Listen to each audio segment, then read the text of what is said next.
Hello, hermanos, tudo bem com vocês? Américo Moura aqui do canal Resumindo Tudo.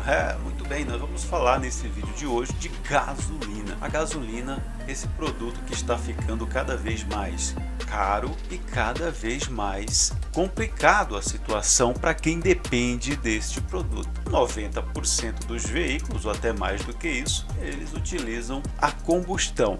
Nós estamos vivendo uma nova fase da história, a fase da transição. É o período em que você sai de um processo para entrar em outro. É tipo assim, você tem dois caminhos e um está chegando ao fim. É assim que nós estamos adentrando esse princípio do século 21. Importante ressaltar que já faz aí pelo menos um século do uso do combustível fóssil, no sentido de utilização nos motores a combustão, tá bom?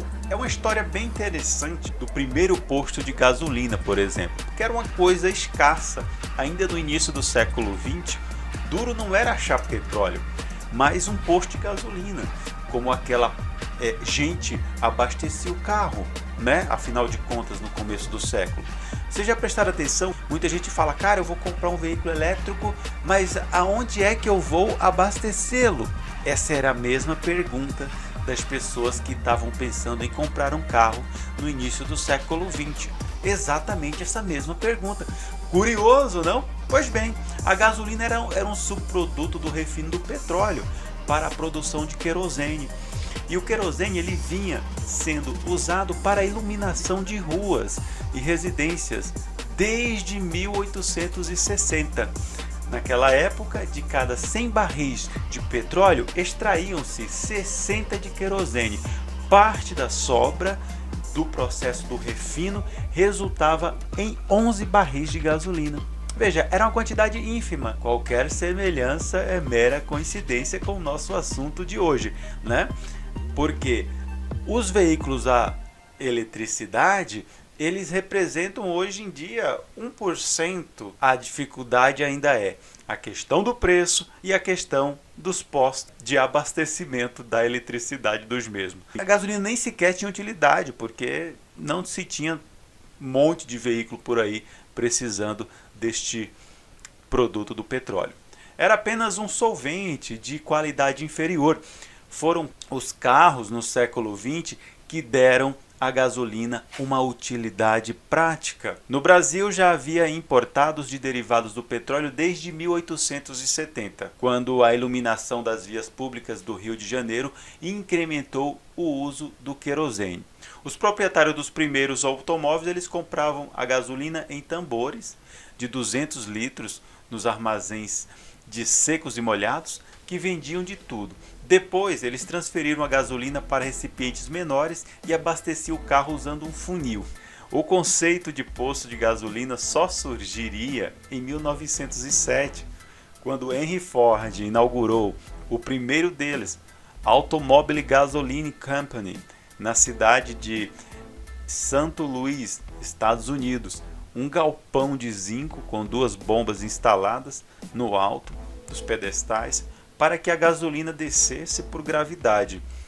O segundo foi construído em 1907 pela Standard Oil of California, conhecido hoje em dia como Chevron, em Washington. Aliás, Standard Oil foi o primeiro a construir postos ao longo das rodovias com seu logo originado das chamadas bandeiras.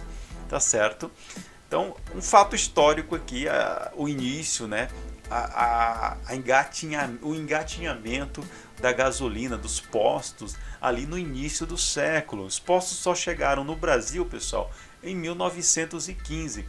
Então, se você for reparar, posto de gasolina, o próprio uso da gasolina de maneira geral, né? Basicamente é uma coisa muito nova para o nosso admirável mundo novo, né? Ali, ó, comecinho do século 20.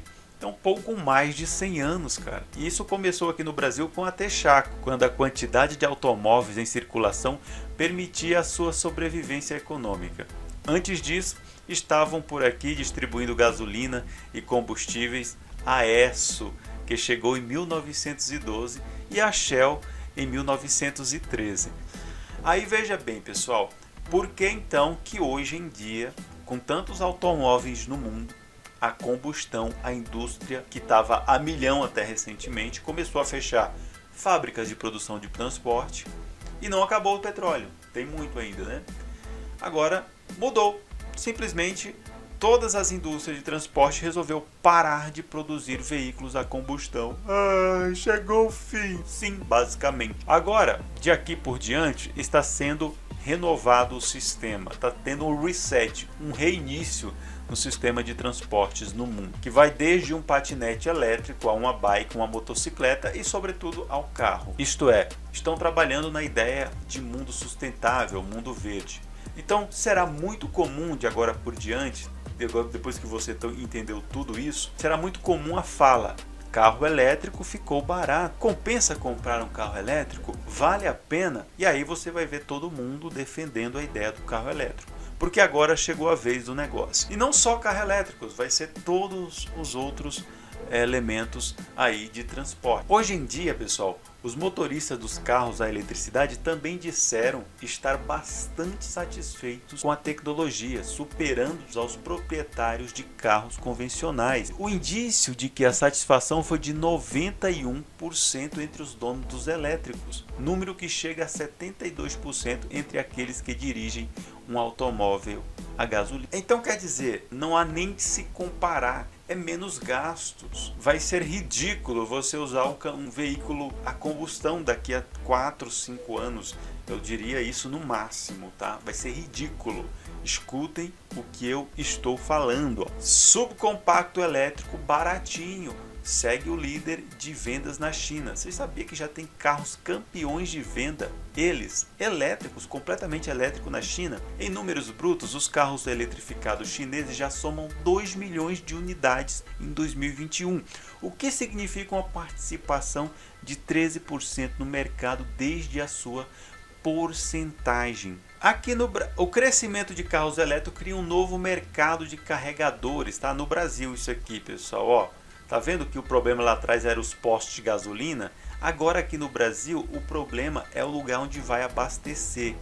Os carros elétricos são peça-chave para a redução das emissões dos gases do efeito estufa mundialmente. Por isso, são fruto da indústria automobilística e há um amplo movimento para atingir a eletrificação. Empresas começam a fazer, sabe o que?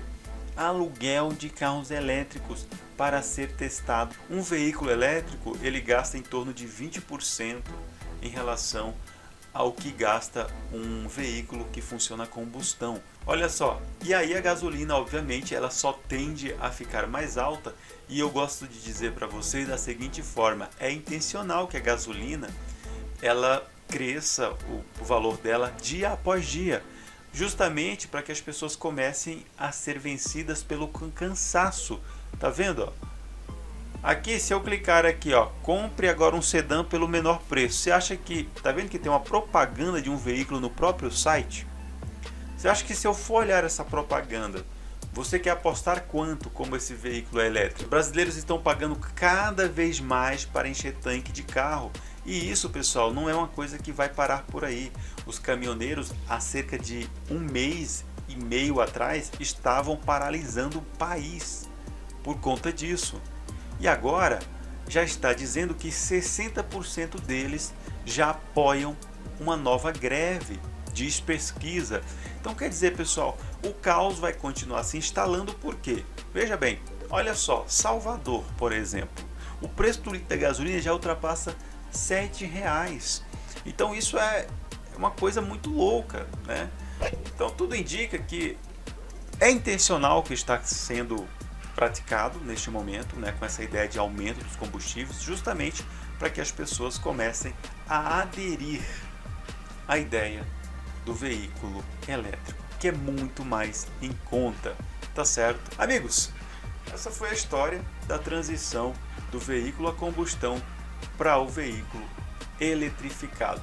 Espere que logo mais haverá essa grande mudança na Revolução 4.0. O Elon Musk ele ficou extremamente mais rico. Por que o Elon Musk se aproxima dos 300 bilhões? Porque o fundador da Tesla e SpaceX possui uma fortuna de 289 bilhões impulsionado no valor do mercado da montadora de veículos, tá?